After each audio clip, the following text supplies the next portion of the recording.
Hello learners, क्या आप English की हैरत अंगेज़ किताबों को पढ़ना चाहते हैं लेकिन थोड़ी मुश्किल महसूस कर रहे हैं?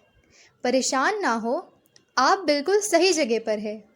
हमारे पास आप जैसे हार्ड वर्कर्स के लिए एक ज़बरदस्त 30 डेज़ चैलेंज है जिससे आप इंग्लिश रीडिंग के माहिर बन सकते हैं। अब हम देखेंगे up words. Up words, U P up. तो हमारा पहला वर्ड है कप। क अप, कप। क अप, कप। क अप, कप। प अप, पप। प अप, पप। प अप, पप।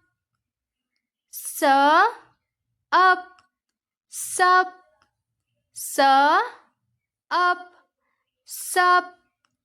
स अप, सप।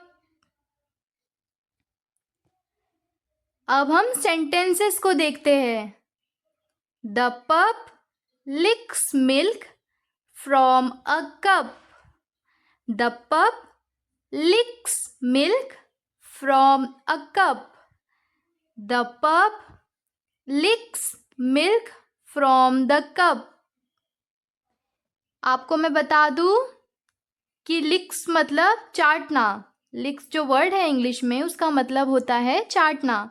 तो जो पप्पी है वो मिल्क को कप में से चाट रहा है ना।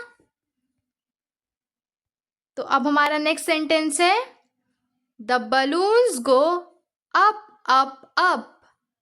The balloons go up up up. The balloons go up up up.